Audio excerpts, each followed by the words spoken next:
बंधुगण नमस्कार। मु एप्रिल 3 तारीख दिन भारतीय जनता पार्टी इस्तीफा देइथिली एवं मु इस्तीफा पत्र रे लिखिथिली जे भारतीय जनता पार्टी ओडिशा शाखा संपूर्ण भाव में भिन्न एक दल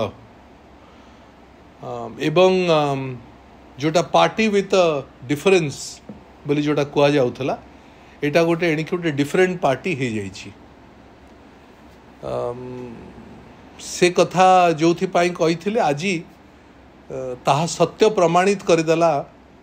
आउरी अधिक दृढ़ करदेला मोर वक्तव्य को मोर मंतव्य को भारतीय जनता पार्टी ओडिशा प्रदेश। आज भारतीय जनता पार्टी राष्ट्रीय अध्यक्ष श्रीयुक्त जगत प्रकाश नड्डा आज ब्रह्मपुर आसथिले एवं सबुठु आश्चर्य लगिला मते पार्टी विथ डिफरेंस राष्ट्रीय अध्यक्ष मु जानिनी तांको पाखरे खबर अच्छी कि नहीं मु जानिनी ओडिशा प्रदेश यूनिट उचित खबर तांको पाखे रखी कि नहीं। आज सी डायस जो मंच शेयर करले जन क्रिमिनल को सहित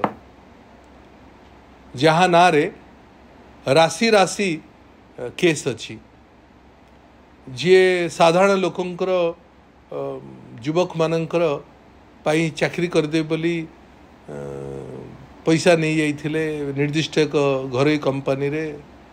जे कोविड समय जहाँ जहाँ करिसेंते आमे समस्त जानिछे। ये समस्त कथा जहाँ ना रे आक्षेप अच्छी जहाँ ना रे मकद्दमा चली जी जेल को जाइछि जी बेल रे आसीछि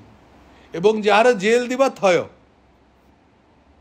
एभली लोकंक सहित जहाकू पार्टी भारतीय जनता पार्टी एठी लोकसभा प्रार्थी भी करला आज सबू सीमा टपी गला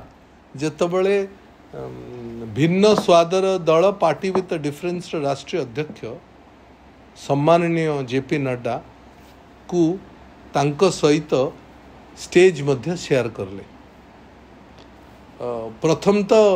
जहाँ विरोध रे भारतीय जनता पार्टी आंदोलन छिड़ा करिथिला एवं जहार निर्देश रे ता भितर मु प्रमुख थिली दल निर्देश देइथिला मते एवं आमर गंजाम यूनिट को जे तुमे तांको विरोध रे आंदोलन छिड़ा कर सारा ओडिसा रे छिड़ा आइतला एवं सबुठु बेसी गंजाम आइतला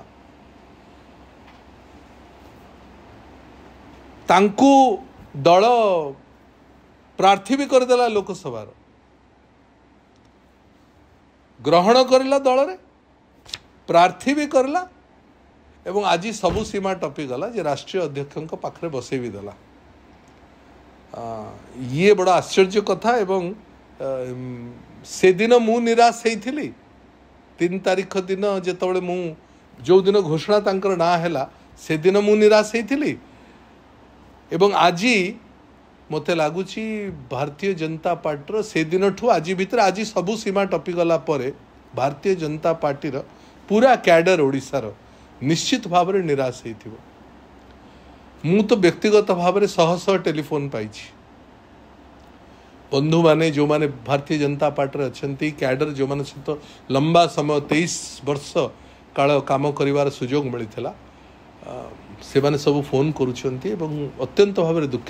दुखित से दिन थिले जो दिन तांको ग्रहण करागला दल रे दुखित आउरी अधिक होइथिले जो दिन तांको प्रार्थी करागला एवं सबू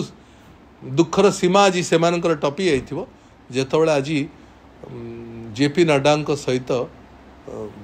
से व्यक्ति आज डायस शेयर करले। राष्ट्रीय अध्यक्ष भारतीय जनता पार्टी आज ओडिया अस्मिता कथा कहले ओडिया अस्मिता गोटे सम्मानजनक कथा किंतु कहा को नहीं ओडिशा ओडिया अस्मिता को टेक रखी भारतीय जनता पार्टी ए भलिया व्यक्ति मानक नहीं करी जो मानक ना रे समस्त प्रकार मकद्दमा अच्छी जी क्रिमिनल बोली साब्यस्त है जहाँ ना रे जे जेल को जाइछंती जे बाहर को आछंती एभली लोक अच्छंती एवं पूर्वतन विधायक चिलिकार जी भारतीय जनता पार्टी कर्मी मानक ऊपर निजे गाड़ी मड़ई देथिले से मानक को पाखरे रखिकरी से मानक प्रार्थी घोषणा करिकरी से मानक दलर पोस्टर बॉय करिकरी आज ओडिया अस्मिता कथा कहवाटा उचित हो ना मत लगुच ओडिया अस्मिता से मानक नेकरी से मानक पाखरे रखिक ओडिया अस्मिता कहवा डबल स्टैंडर्ड हम तेणु अत्यंत दुखदायक कथा ये ब्रह्मपुर ओडिशावासी तो हसुचंती ओडिशार भारतीय जनता पार्टी कर्मी माने निश्चित भाव में आश्चर्य होइथिबे।